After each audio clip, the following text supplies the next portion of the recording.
All right, you intrepid Herle Burlyites. Today on the pod, the return of a Herle Burly O.G. When we first had an inkling about what this podcast was going to be in 2017, we launched with our first guest ever, David Axelrod. Our second guest ever? Well, it was this man who was kind enough to take our call and say, yeah, what the fuck, let's do it. Nick Kouvalis said some shit that day on the pod. He was damned honest and damned refreshing. And his episode was a large part of what told us this thing could be successful. For those who didn't hear that show in those nascent days, and that was all but about 437 of you Herle adopters, Nick is a super successful political consultant and strategist. Nick knows how to win elections. He's a principal at Campaign Research, a firm he co-founded in 2008. He managed Rob Ford's winning campaign in 2010, later becoming his chief of staff. And then he became chief strategist for John Tory's campaign to replace Ford in 2014, emerging with a victory over Rob's brother, Doug, who went on to become premier with, guess what, Nick Kouvalis' help. Nick was also a key advisor to Liberal Premier Christy Clark in the 2013 BC election. I know him to be a very smart, thoughtful, and loyal guy, and today I want to talk to Nick about what the hell's going on in Canadian politics. There have been a lot of votes shifting in the last 8 months or so, and I haven't heard terribly compelling explanations why, and that's what we're going to explore today. So Nick, great to have you back on the show. How you doing?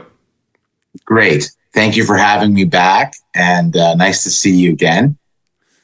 It's good to see you always.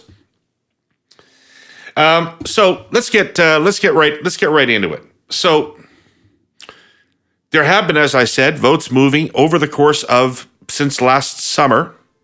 A long time, very close race between the Liberals and the Conservatives blew open, and the Conservatives now have very significant double-digit lead over the Liberals that appears to be holding. So let me just very broadly ask you, what are the primary factors driving people's vote intention right now? Just an ever-shrinking supply of disposable income. That's really the key driver that I see. Okay, and how's that manifesting itself? What do you mean?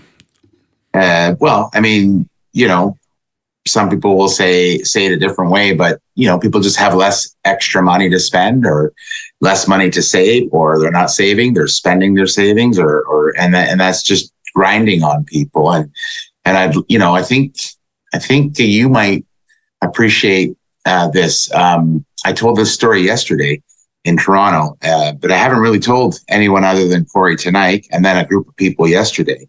So, in February a year ago, the Liberals in Ontario, the federal Liberals, but in Ontario, the polling was done in Ontario, they were polling at 38 a year ago. And Doug Ford was polling at 42. And the 42 is important because I have never polled Doug Ford at 42 before until February of last year. So I always had him around 40 or 41. And in his election the year before, he got 41. Yeah. And I was off by a point. I had him at 40. So he was at 42, and the Liberals are at 38 in February. And then by July, and this is important because before the Greenbelt stuff became public with the Auditor General's report in the beginning of August, the Liberals were at 30. They went down 8 points from February to the end of July. And the Tory and the PCs, the Ford PCs, went from 42 to 38. So both parties lost some support, the Liberals federally a lot more, before the Greenbelt, before all the scandals federally, the newer ones. And what was going on, the inflation was still up there. It was another year of higher inflation, prices just continually going up. People are frustrated.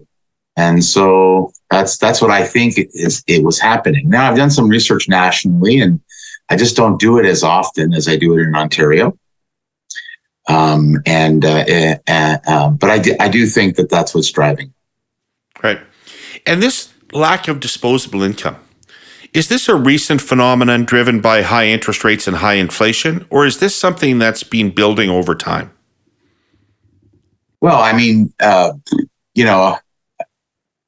think that COVID, people spent a lot of money.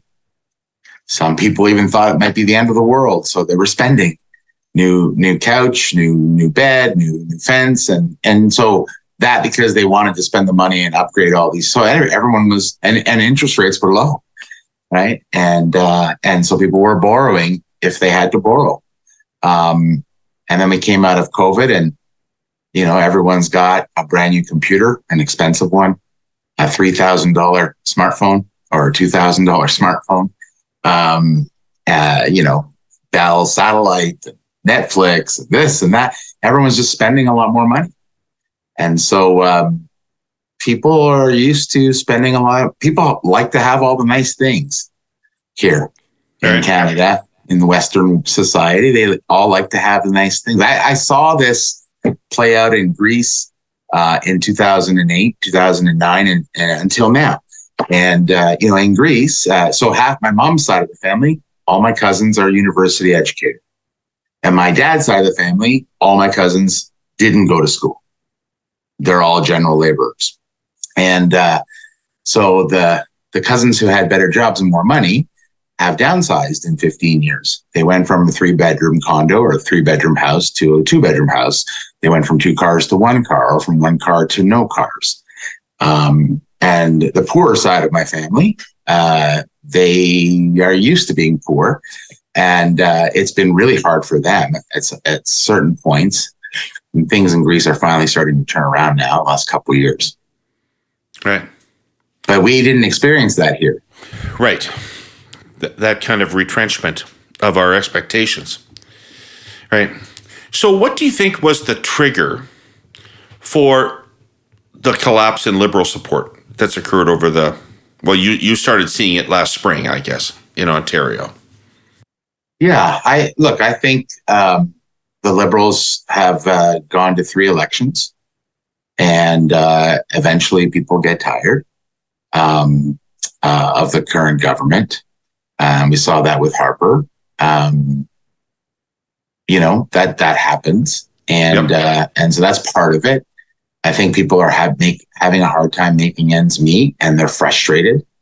In my voter segments, the older suburban middle class group is gotten smaller because people have left that group and they've moved into the angrier, less urban, over 35, anti-politician, anti-government, low SES. That group's gotten twice as big. It's grown, it's doubled in size. And it's a function of money and lack of it.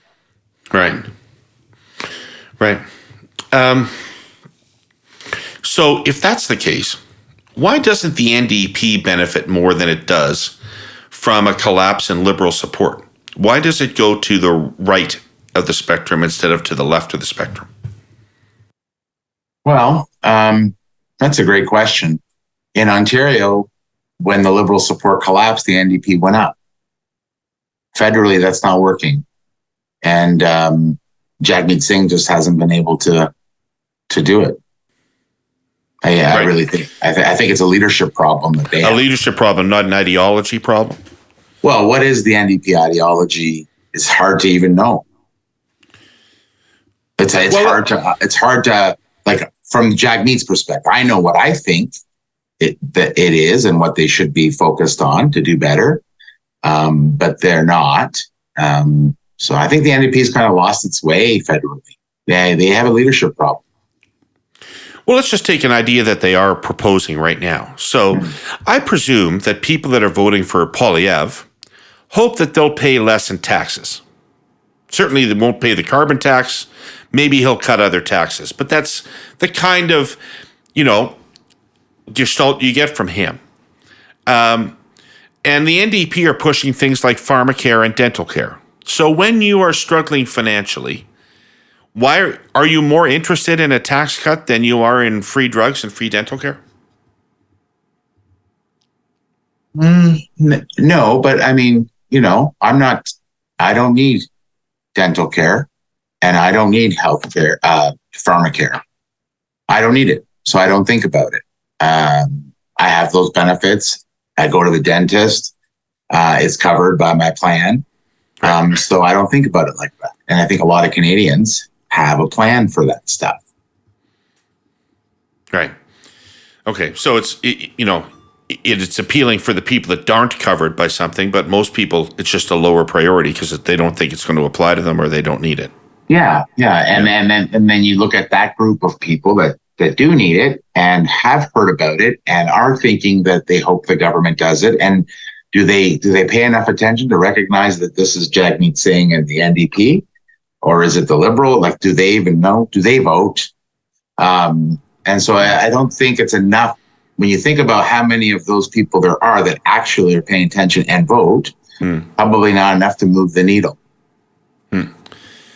So I took a stab at a short version just a second ago of what Poilievre represents to people. But what do you think people find in the Poilievre conservative message that is drawing them in?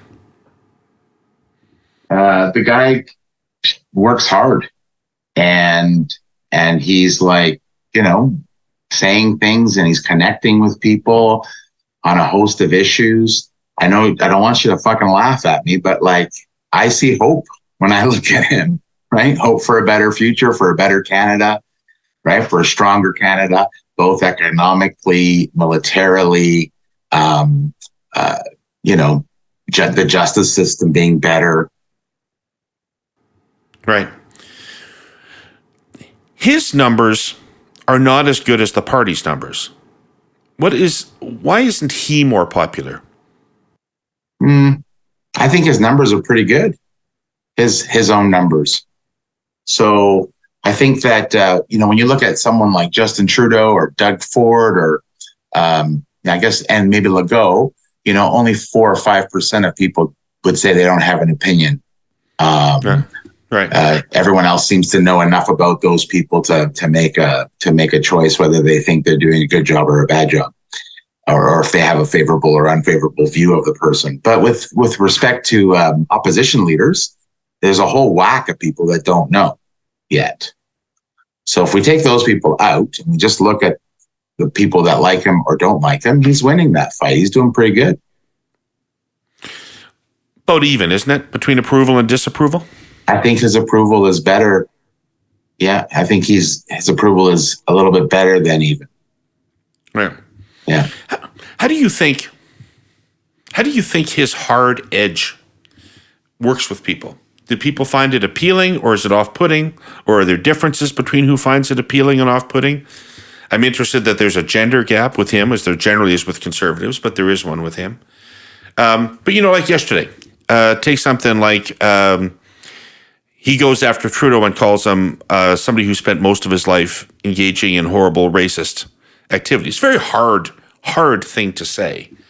How do you think people feel about his tone? Yeah, so I don't know about that specific thing yesterday. So you're saying that he just was in front of a microphone and he said Trudeau's been a racist his whole life? He was talking about the Online Harms Act that the government's talking about bringing in, and he said, I don't know why somebody who's been engaged in racist acts for most of his life would be telling us what's hate speech. Right? Sounds to me like he's just trolling the reporters that were listening. But, stepping away from that point, though, I mean, he has an edge to him. They don't portray it in the commercials, but it comes off of him, whether he's dealing with journalists or when he's confronted with any kind of pushback, he gets a little edgy. And I'm wondering how people react to that. Yeah. And so And when I've known Pierre a long time and done his work and his writing for years. And I see what you're saying as edgy. I just don't think the public sees him as that edgy. Well, that's interesting. I think that insiders, the political class, the media class, the business class, they may all have a view. Conservatives like him. Liberals don't. Right. NDP don't. And so there's those swing voters in the middle, and he's winning them over. And part of it is him. right? You can't say it's all Justin Trudeau's fault. Right. Some of the fault is, in a positive way, is Pierre and his team, right? They've figured out how to use social media better. They're penetrating different marketplaces. They're getting a message out. I truly think it's a hopeful one. More houses, lower taxes, right? Criminals in jail. Last time out in this space, you Herle Burlyites might remember I took you all for a metaphorical spin in a nearly now technology, self-driving vehicles. This week, we're talking about another industry quickly advancing into the autonomous space. AM is the shorthand for it, autonomous mining when you dig a little deeper. And yes, that will be the last of my mining puns for today. I hardly need to tell you how critical mining has always been to Canada's industrial success. But we all have the imagery in our heads, don't we? Miners descending into inhospitable environments, peril, an unwelcome part of the territory. Well, the entire industry is right on the cusp of a next-gen network revolution. With their superior coverage, ultra-low latency, and superior reliability, 5G and fiber networks will make it possible to automate so much of the old analog process, driving a myriad of remote operation possibilities. These are precisely the network technologies our presenting sponsor TELUS continues to invest billions in, with good reason. With more companies building battery plants in Canada, we need critical minerals to be mined as safely, efficiently, and productively as possible, with minimal impact on the environment. Here's an eye-opener. McKinsey estimates that by 2035, the age of smart mining will save mineral raw material producers between $290 and $390 billion annually. And as the world quickly approaches a future where industries in all sectors rely more and more on advanced networks to automate their work, Canada has a very real opportunity to position itself as a leader. But as I've been saying, the kind of multi-billion-dollar investments it takes to get us to that place only happen under regulatory conditions that continue to make it all make fiscal sense. More next week. And those are the things that you think people are basically expecting from him and looking at him, and that's what's attractive, those three propositions? Well, they think that he'll do a better job at it than Trudeau. Right. Right? You know, when you remember Christy Clark in 2013, right? You compare her to God, she was way behind. When you compared her to Adrian Dix, she shone like a star, right? So right. No, everything's relative in politics. Yeah. For sure. Yeah. So Trudeau's out of gas, it seems. Nobody's really listening to what he's saying anymore, it seems. No matter what they throw on the wall, doesn't seem to be working. And then they have all these gaffes and they have all these scandals, and you know, we don't even know about the ones that are coming down the line. We haven't found them out yet. Do you think if interest rates go down and the economy picks up, that will help the Liberals get more competitive? Or, you know, we're seeing in the States that Biden is not getting credit for the economic growth in the United States. Maybe that's a unique thing based on his age or something. I'm wondering whether you think that if the economy were to turn, things would get more competitive federally. Yes and no. Yes, things could get better economically. And if they did, then yeah, I could see some people focusing on other issues and comparing the leaders, their choices on different issues. But no, in the sense that the economy is not going to get better. And the American economy, that's all bullshit, right? Because they go back 3 months later and they revise back 3 months ago. They said the jobs were 150,000. They said it's actually 15,000. That's all bullshit. And the bullshit will end after the next election. It's garbage. And, you know, Trudeau puts out an ad the other day and says the economy is not numbers, it's people. And then the inflation rate is 2.9%. And they're like, the inflation rate is down to 2.9% within 12, like fucking 12 hours, right? Right. They're grasping at straws. It doesn't matter if the inflation rate goes down to 2% right now. The prices have gone up 20% over 3 years. They're not coming down. They're not coming down. They might stay. Like chicken will never be $16 for 4 pieces. It will be $26 forever, if not more. Right. And so even if you continue to tell everyone the economy is great, we're creating all these jobs, people are looking at each other saying, really? Like who's getting the jobs? Who's getting the money? So what is the politics behind that, Nick? Because the unemployment rate is what it is. It is historically low. Mm-hmm. And that normally means good times for the people in office, but it's not meaning that right now. Yeah, no. Wage. So Janet Yellen in the States said, don't worry about that. The wages are growing faster than the economy. And that's good news. Well, okay, I don't know. And then we have the other problem. And, somebody who's listening to this will twist it and say that I blame the public. But, you don't need a $2,000 brand new smartphone every 2 years. You don't need it. You don't need a brand new car. I've never bought a new car. Never. Still. A lot of people in Canada are used to having all the finer things. Spending too much money that they don't have to impress people they don't really care about. But it's cool because Instagram, right? So there's that problem too, right? So people are spending too much and don't have a lot of money. Then there's a whole bunch of people at the bottom who are doing like 2 jobs or 3 jobs at minimum wage, and that's just not able to pay the bills. The economy can grow, the stock market can go up, but it's not really impacting most people who are struggling with, there's more month left than money. Right. Okay.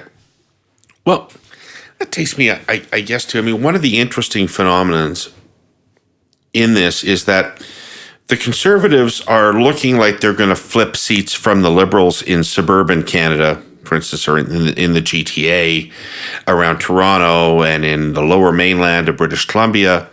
That's where they're going to pick up from the Liberals. But they also look like they're going to pick up from the NDP, ridings in Northern Ontario, ridings in Northern British Columbia, traditional working class ridings, resource extraction areas where people work with their hands, blue collar workers. And in some of those traditional NDP areas, they appear to be moving to the Conservatives. Why would the Conservatives be winning a fight for the working class with the NDP? Look, and you've seen this in Ontario, and I think you would probably say we've done a great job with it, though someday, not every day is smooth. We've won over some of these working class folks with working class policies, raising the minimum wage way up from what normally happens, right? Wait a second, we did that. Wait a second. We did that.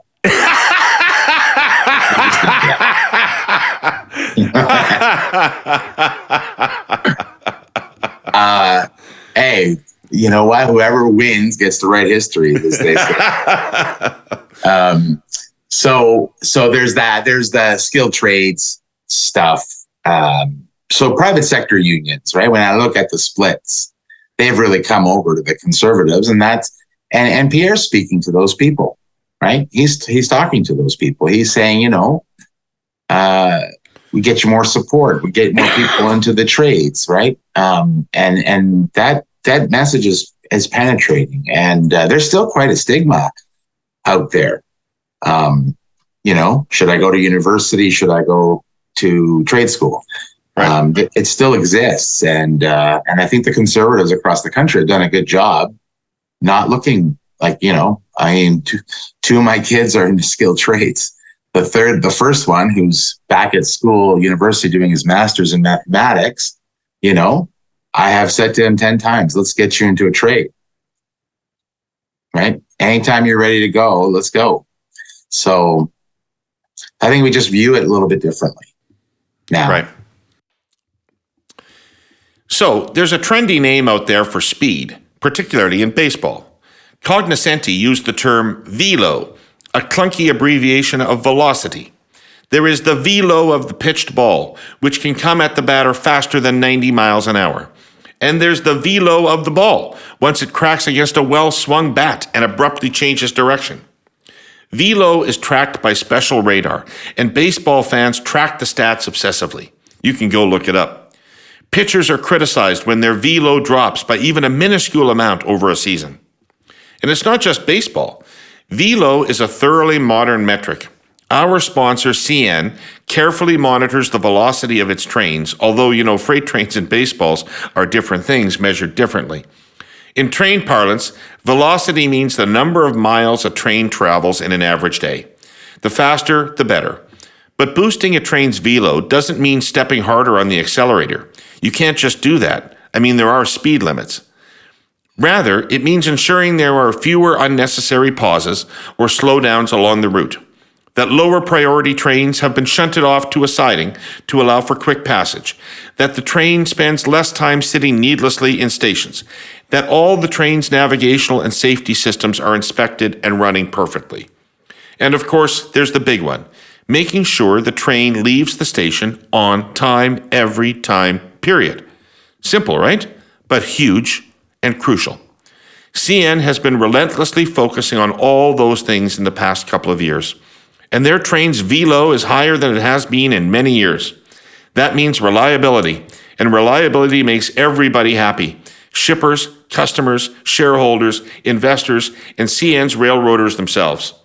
As I have said here many times before, cargo has to move, and you got to have velo. As we know from Thomas Frank and What's the Matter with Kansas, though, there's more to it than just economic messaging. There's also cultural messaging. And I found it interesting that yesterday, Poilievre waded into the transgender thing, and with a couple of comments about how he didn't think that transgender men should be in women's washrooms, and he didn't think that transgendered men should participate in women's sports. I don't want to talk about the substance of that with you. I don't even know what my own opinion is necessarily, but I'm interested that people are talking about it, and Scott Moe is talking about it, and Higgs is talking about it. Now, Ford is not talking about it, but yesterday Poilievre decided to talk about it. And I just wonder for listeners whether you could talk a little bit, not necessarily even on this point, but more abstractly, about the way cultural issues like that, which affect a very tiny percent of the population, can swing votes among people who aren't affected by it. Yeah, I think like the big one for me, I'm not sure it's the bathroom one, but the big one for me is the men who are becoming or have become women and are playing sports. That's on my mind. I talk about that with my network of non-political, just friends and family. It's something that comes up, people talk about. So, it's an interesting topic, and I think that the public is split on. And so, here, instead of talking about that issue, and because it's sensitive, and I don't want to offend anybody, let's change it. But still the same thing concept. That Highway 413, right? So there's one party that wants to build it, and everybody in the province knows that Doug Ford and the PCs want to build this highway. And then there's three parties that oppose it. And the support for the highway, before you tell them any details, is about 55%. And the opposition, before you give them any detail, about 25%. And then you give them the details, even the bad news about, this species or that species of animal and this and that. You give them some of the negative stuff too. And the support is 50% and the opposition goes up to 35%. And so, kind of makes sense what side you want to be on when you're thinking about getting votes. You want to be all alone, swimming in the biggest pond, and have all of your opponents swimming in the small pond and fighting over those same votes. Right. And I think this is the same thing, right? I don't want to say who's right and who's wrong about transgender issues, but the public is split. And all the parties are here, and Pierre stands over here. And I think that's why he decided to talk about it. So I would say, but one of the things I'm interested in, Nick, is how does it rise to the level of something that people would factor it in their vote? Because, I would look at Canada and say we got 99 problems and that isn't one of them, right? But nonetheless, you can get people to fight about it and disagree about it to the extent that it becomes a vote determining issue. By the way, I'm not suggesting this is a conservative thing. Every party has these kind of cultural touchstones that they use, right? That aren't necessarily important, right? Like day in, day out, Canadians don't think gun control is that important. But in the 2021 election, it was important, right? So how do those things that aren't really important rise to the level of importance in politics? Yeah, so that issue, the transgender, that issue is not important when you look at the relative importance of 35 other issues. It's at the bottom. I don't think it's driving many votes, right? But, if you really believe, as Pierre does, like he wouldn't say something he didn't really believe, like he believes what he's talking about. Right. And you know that you are all alone, and your opponents are all over here in a smaller pond. Then it's good to talk about those things. It's good to draw those contrasts. It's a good thing, right? I wish the election was like next week. I bet you do. Yeah. I bet you do. Hey, when you look at the landscape of how things are shaping up and how Poilievre is positioning himself, do you see any vulnerabilities for the Conservatives? Sure. So one is we don't know when the election's going to be, right? It's supposed to be on October 2025, but who knows? It doesn't have to be. It could be on October 2026, or it could be next month. So there's that. The world's a crazy place. The war is going on. The economy's rickety. You got two old bastards running for president. One's crazy. The other one probably can't make decisions and someone else is making them. The world's a crazy place. And if we have another 2008 or worse, which is what seems to be cooking underneath, who knows what will happen. Right. Yeah. So that there's a lot of uncertainty there. Trudeau could quit. I'll get to that in a second. Yeah. And then that could change the whole world. So there's some uncertainty there. And then, in anything, right? In any sport, in any like high level top, you never want to peak too soon. And I don't think Pierre has peaked. I think he's going to go to 46, 47% in the polls. I really do. It seems to me that that's where it's headed. Just because his vote ceiling is higher than, it's higher than normal for Conservatives. And so I think it's going there. And, but you don't want to peak too soon either. And so there's that issue out there to think about. It's hard, right? It's really hard when you don't have all the levers of government. So, Jenny is doing a great job. They have more money than God, though.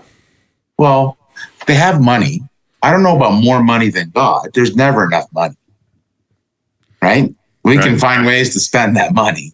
There's a long time to the election. If the economy were to go like this, where would the money come from? And so there is that uncertainty. And like I said, Jenny's done a good job. His chief of staff's doing a good job. Pierre himself's doing they got a really good team that they're building. They're focused and motivated. The caucus seems to be well under control. And I've made a comment or two before about, do we really want 220 MPs? No, I don't. I would hate the idea of a caucus that big. Right. It's pretty hard to keep that together over much time. One thing, give the Conservatives some advice publicly. One thing that you can see coming down the road 100 miles away is that whenever Liberals are running against Conservatives who are promising to balance the budget, Liberals raise the specter of spending cuts and what they'll mean. Because you and I know from our polling that balanced budgets are popular, cuts in spending are not popular, or tax increases. So balancing the budget's popular, but no way to get there is popular. So what is the general approach you take to that? Do you like to give out more information about your platform in advance so that there isn't that hidden agenda allegation, or do you prefer to keep it abstract and theoretical? Yeah, in this sense, and look at, I'm not advising here, so I can just tell you what I think. Yeah. In this sense, I would say Pierre's better off being accused of having a hidden agenda at this point, because nobody believes the fucking thing that Trudeau says. So we would love for him to say shit no one believes, and not give away our plan, because you give away good pieces of your plan and then the Liberals enact it because they're the government and they can if they want to. Right. Like minimum wage, how we did that in Ontario.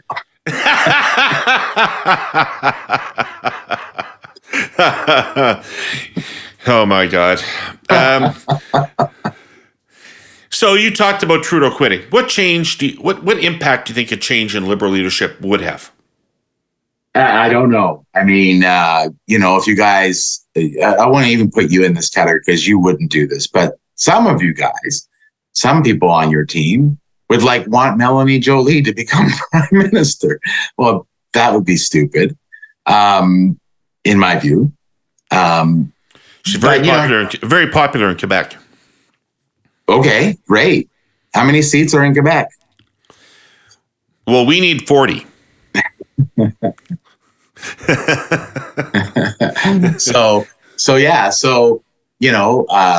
It depends who comes forward, but I can't see who that person is going to be.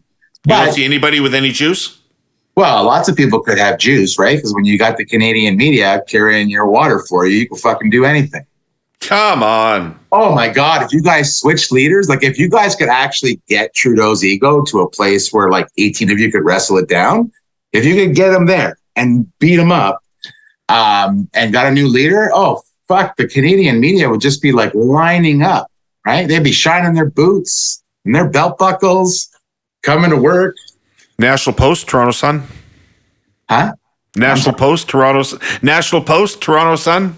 Well, I don't think the Toronto Sun, but the Post would too. They need the money. Do you really have you really had your credibility shaken in the Canadian media by the subsidy?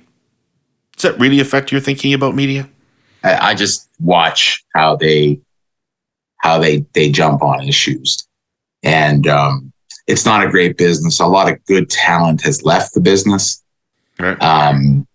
They don't get paid enough because there's no money to pay them enough, and so the Oppo research that the guys used to do in the old days, 17 people looking through folders, and that just doesn't happen anymore. And it's very partisan. It's very black and white, right? And so, look what's happening in Ontario with Bonnie Crombie. The media has decided she's the one, just like they did with Del Duca, right? I'm literally going to caucus meetings, presenting polling, saying the Liberals probably won't even win 10 seats again. And outside of the caucus room, they're talking about how Del Duca can win the election. And I'm just told the caucus is this fucking guy is full of shit, because the media is saying that Del Duca can win. And they've decided that Bonnie's the one in Ontario. They really want to pump her up. I think they're making a mistake. I think Stiles is the one to challenge Ford. I really do. But they won't let that happen. Bonnie will be the one.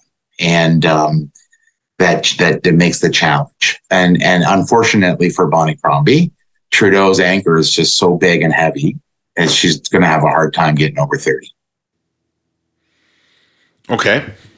So Trudeau's a big anchor on her in Ontario, but the provincial election is going to be after the federal election. Could be, yeah. David Peterson beat Frank Miller just months after Mulroney was elected. Mike Harris beat Lynn MacLeod after Chrétien was elected. Do you think that Ontarians will be seeking a counterweight to Pierre Poilievre by the time the next provincial election rolls around? Well, if Doug Ford's government is pretty center, pretty middle of the road, they'll have their counterweight. That's one thought. I know that historically you have one level of government being one party, and then you have the counterweight in the other in the province. I'm not so sure that will hold this time. Doug Ford has to lose a lot of seats to lose his majority. And there's still seats to be won that we don't have yet. There's still about 5 or 6 that are on my mind that I think we can win. So we'd have to lose even more to lose that majority. So I think we're picking up 2 or 3 new ones, mostly in the north, because you for the reasons we talked about earlier. Will there be a switch? I don't think they'll be looking for a counterweight. It'll be a brand new Pierre Poilievre government. If they have their election in October 2025, then it will be a brand new Poilievre government that has a throne speech, probably in November, and then there's Christmas break, and then we're into the provincial election. Right. Can you explain the Ontario polls to me? Because when Angus Reid does their regular provincial premier approval poll, Ford's numbers are not that good.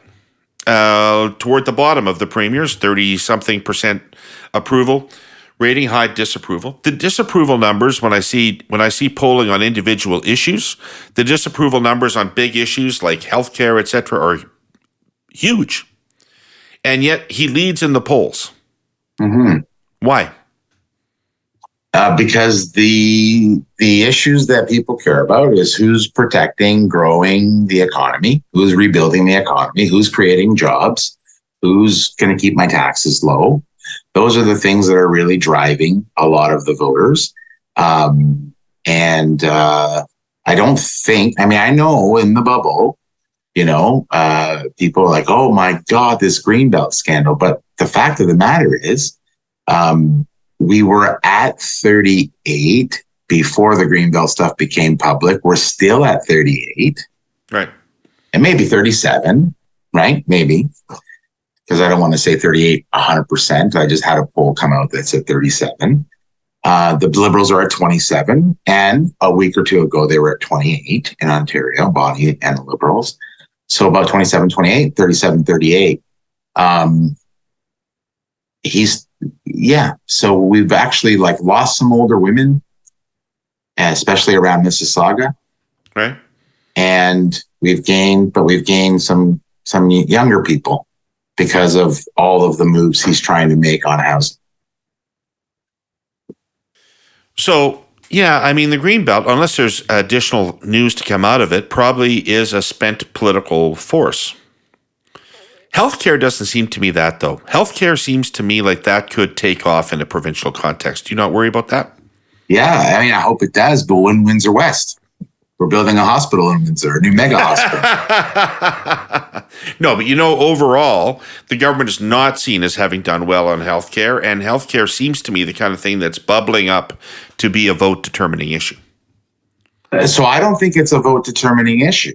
I think it's an issue that is the most important, relatively speaking, on a list of 50 issues or 100. It is way up there, and as an important issue. But when you look at drivers, a vote, it's not. It's in the middle, right? There are other things that are driving votes. It's mostly because people don't think anybody will fix it, right?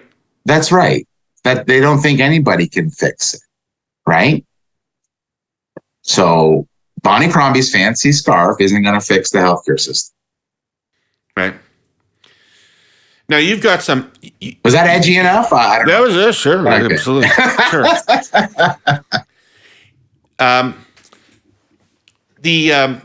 I don't know where your numbers are at, but the numbers that are being released publicly would indicate that despite what you said about Stiles being better than Crombie, and I interviewed Marge Stiles, and I think she's quite impressive for what it's worth. But it does appear that the Liberals are beating the NDP in whatever you want to call it, the progressive primary, the urban primary. But the NDP certainly were unable to use the 8 years in which the Liberals were not even an official party in the legislature to cement themselves as the alternative to the Conservatives. Why is that? They don't do a good job with the media, right? They just don't. They need to build better relationships with the media. The media is the one who decides who's going to be the competition to Ford. That the media is deciding that, and they're pushing that, right? They're pushing that because the polling, if Bonnie's at 27 and Del Duca was at 24, and Bonnie was the mayor of Mississauga, and now Bonnie's doing much better in Mississauga than Del Duca, what else has changed in any part of the province? Nothing. The Liberals are still polling right around where Del Duca was, maybe 1 point higher than where Del Duca was. Why? Not because Ford's taking those votes, because the Green Party's up. And they're staying up. Right. And I suspect they're going to continue to stay up with older females, which is going to blunt the Liberal ability to have a comeback. And so the NDP doesn't spend enough time working the media and explaining all these things to the media, right? A smart NDP person would be listening to this, trying to understand what I'm saying instead of just ignoring it because I'm a conservative. Because I listen to their shit to try to figure out what they're really thinking, right? Because they're not all stupid. Some of them are really smart and they have some really interesting things to say. And maybe they haven't figured it all out, but I listen to them because I want to learn and understand their perspective. But yeah, I think the number one problem with the NDP is they haven't done the work with the media to convince enough media that they're really the ones that can take Ford on. You don't think that there's just some ceiling that they have, like in 2018. In 2018, when I had data, I thought at one point they might win. Mm-hmm. Right, but the Ontario electorate took a look at that and turned away from it. And in 2022, they didn't take a serious look at it. And so I wonder whether there's something about the NDP in Ontario that they have a ceiling. Yeah. Or is it still a post-Ray hangover, or what is it? Yeah, I mean, Olivia Chow just won in Toronto. I don't think so. I think, I want to correct something too. So in the 2018 campaign, I didn't play any type of strategic role. I just did vendor work. So you gave me credit for that. I don't want to take that away from Corey. But I did do one thing in that campaign for strategy, right? Because I was doing some research of my own. And I was doing a lot of voter ID. So I was talking to a lot of people, or I knew what my call center was hearing from people. And so I called Corey with a few days left in the campaign, about a week. And I was like, what the fuck, man? Stop beating the shit out of the Liberals. The NDP is going to fucking beat us. Right. They're ahead of us right now. Turn whatever money we've got left on the fucking NDP. And we came out and did our whole the NDP hates poppies and all the stuff that we did, and it worked and we won. So the NDP can win. They can win. They struggle though with money, and the Liberals don't have official party status, so it's a long road. It's a long road to get back. And I know even some pollsters are coming out saying 35, 32 and 37, 30 and yeah, that's all bunk polling bullshit, right? It's just nonsense. It's not that close. It is not 30. It is not 37, 32 or anything like that. 35, 30. No, it's 37, 38, 27, 28. If let's just say that, because I'm in the field every week, right? 45 weeks a year, big samples. I know. I get jealous. Yeah, I love the work that I do. I'm good at it. Corey gets me the money, finds the ways for me to get the money to do the work. And I love him for that too. But yeah, no, it's not that close. But yeah, we definitely want to see Doug Ford's approval, his own job approval numbers go from 37 back up to 39, 41. And that'll come with time. And I think it'll come this year, by the end of the year. And we definitely want to see interest rates come down. So inflation would come down so people can get a little bit of breathing room, because they're starting potentially to blame us. Remember, Doug Ford went from 42 to 38 before the Greenbelt thing became really public. And you got to say, well, if it happened to the Liberals at this extent and it happened to us at a smaller extent, it's probably the same thing. Yeah, I was going to ask you, why are the things that are breaking Trudeau's back not breaking Ford's back? Because Trudeau doesn't spend any time thinking about monetary policy, right? And the Bank of Canada Governor General sits in front of a camera and says it's just going to be transition. So right? You're saying no credibility on the economy, basically. Yeah, really none. And the carbon tax keeps going up, right? They're about to go. I cannot believe, David, like if the Liberals were smart, they wouldn't do the increase on April the 1st. Well, don't talk to me about the carbon tax, man. It's a political killer, and it's been a looming time bomb from the second it was created. Right. So Pierre Poilievre says something like, it was only not unpopular as long as it was so small that people didn't know it existed, and once it became something of consequence, obviously people are opposed to it. So. And in the middle of this period where inflation went up to 8, 9, and then it stayed at 6, and then it was at 5, and now it might be 2 or 3, and we're arguing about 2.8 or 2.9. Like, who fucking cares? Prices like chicken cost $26, and it used to cost $15.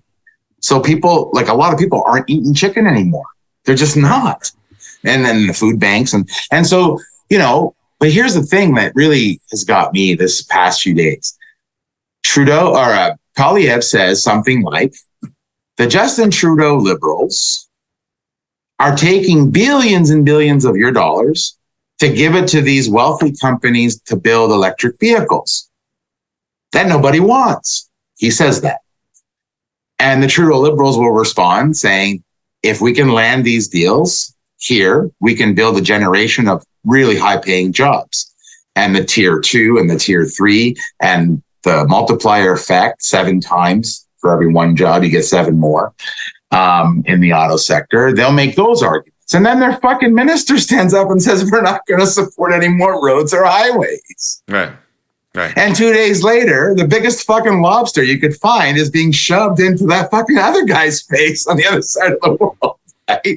So yeah, people are just like, what's going on with these guys? We got to get them out of there.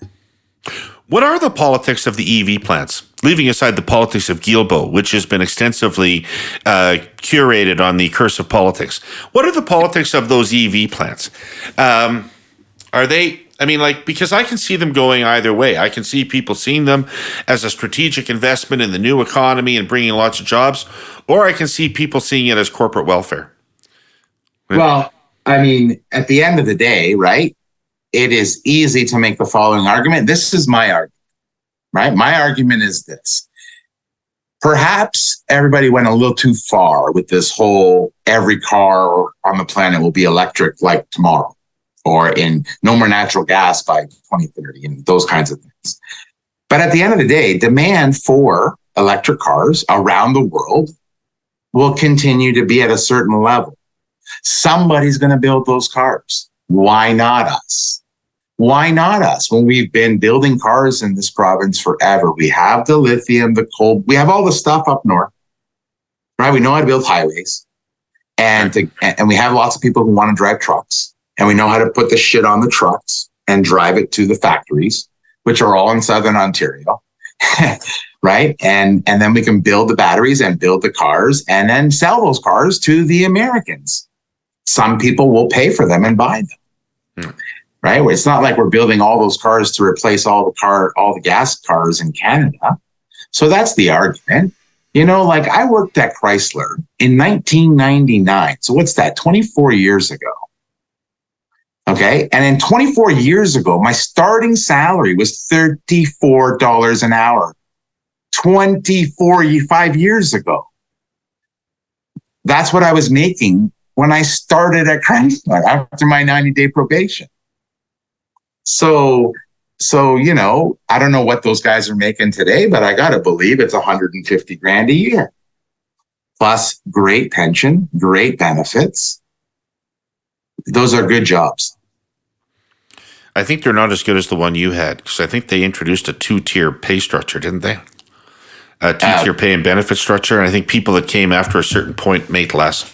But yeah, they did. They did that when I was still there in 2006. They started to do the new hires would have like a 5-year period before they could reach the top wage, not reach it right away. No. Yeah. And those car companies, Chrysler doesn't exist really anymore, right? Stellantis. And, but Chrysler, GM had huge problems. They got bailed out by the Harper government because those jobs are important and they create a lot of other jobs in the communities. And Windsor is blessed to have, and Oshawa and Oakville and like those places are blessed to have it. And now St. Thomas. So this takes me to another question, which might be my last question, which would be, so desperate times call for desperate measures, and the federal Liberals are definitely desperate, right? Poilievre isn't giving them much to shoot at or fire at, but Danielle Smith does give them a lot to shoot at and fire at. Lots of stuff that Danielle Smith says is not mainstream thinking in Ontario. And then there's the whole issue of oil and gas and its role in Canada. And I know that outside of the prairies, the importance of oil and gas to the Canadian economy is not well understood. And the importance of oil and gas to individual people's standards of living is not terribly understood. So if a desperate Justin Trudeau decided, as Pierre Trudeau did in 1980, to win Ontario by running against Alberta, how would that go? No one believes a thing he says anymore. Right? He just has said so many stupid things. He's been caught lying so many times. He does so many stupid things. His ministers do so many, like people have just, they're not listening. If he started getting in a fight with Alberta, I would just say, why does he hate women so much? Like that's because that's all I have to say, because people would look at him and say, yeah, this guy's got a problem with women, because they're all looking for a reason to say he's not good because they've already come to the conclusion they want him out. So that's an answer for why no strategy might work for Trudeau. But how do you think Ontarians would react if you put, for instance, Danielle Smith wants to kill the CPP in the window? Danielle Smith, has these attitudes about the LGBTQ community. Danielle Smith says we need to produce oil forever and not do the transition to cleaner forms of oil. How would Ontarians react to that kind of?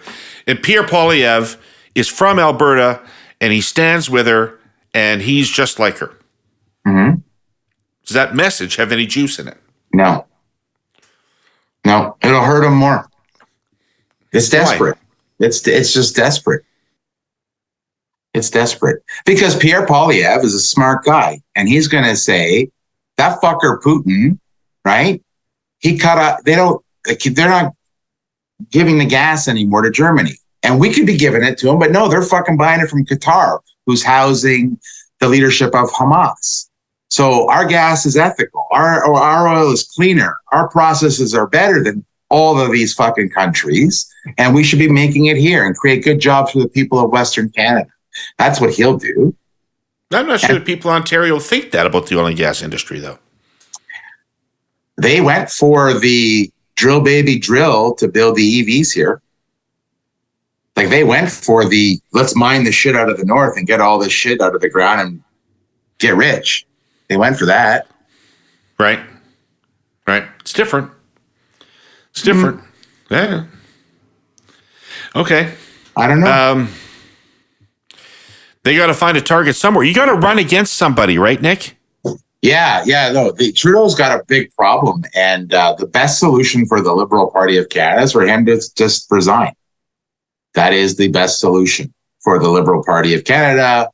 I would even argue for democracy in Canada, because you want to have two parties who go at it hard and people decide, and then the winner wins and the loser sits in opposition.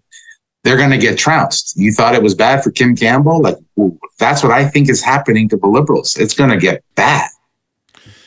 So, Nick, you know that Liberals listening to this podcast are going to say that fucking Kouvalis is just a conservative, and he's underestimating Trudeau. Trudeau's been underestimated his whole life. He loves being underestimated, and Trudeau's got great campaign skills. Trudeau's a great retail politician. Trudeau is going to, when we get to the election campaign Poilievre into the ground. And you say? To them? Yeah. Okay, well, good luck. Fine. Good luck. I don't know how they can conclude that. I mean, I know some Liberals. Well, I know a lot of them will say you can't listen to anything. Jenny used to call him a unicorn when she was on The Curse of Politics. Jenny used to say the guy's a political phenom. Yeah, he was. He was. He fucking said, look, it's genius. He said, guys, I will make pot legal. And he went from third to first. Right? And he won a majority government. Okay, he hasn't won a majority government again. I don't think that's why he won, by the way.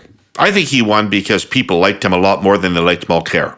Somebody was going to beat Harper, and I think people said, I'd rather it be Trudeau than Mulcair.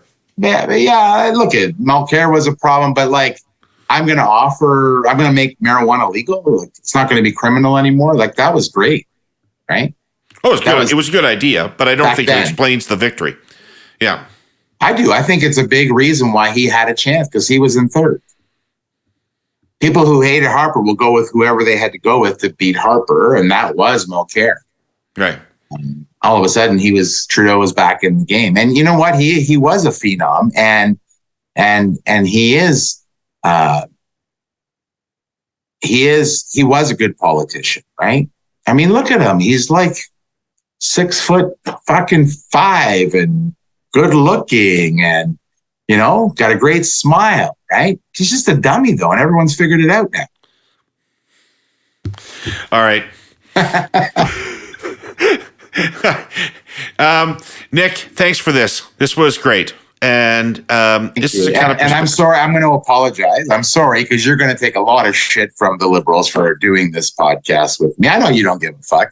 And there's a lot of conservatives who say I'm a liberal, and so I don't give a fuck either. And we like each other, and I have a lot of respect for you. And I'm so happy to see all your success with your podcasts. And I love watching Scott Reed and Corey and you. I used to love watching Jenny when she was on the show. Yeah. And anyway, you guys are great. Nick, thanks a lot, and I hold you in very high regard too, and I hold your skills in extremely high regard. Thanks for coming on, because we do want this to be the place where politics is discussed, not where liberal politics is discussed, but where politics is discussed. So thanks for coming on and helping to make that vision true. I need to thank our presenting sponsor, TELUS, and our sponsor, CN Rail. All you Herle Burlyites, thanks for watching or listening. And a special thanks to Nick Kouvalis, who took some time out from killing his political opponents to come here and share some wisdom with us. Nick, I'm going to take you up on that offer to go to Greece someday. I really will. I'm leaving on May the 2nd. All right, I'll look at my calendar. That might be a bit tight this time, but I will catch you sometime. I'm going to be there till I don't know when, but probably a while. So you can come anytime you want. Okay, thanks, brother. Thanks for coming on. See you later. Okay. Herle Burly, Herle Burly, oh Herle Burly, oh Herle Burly, Herle Burly.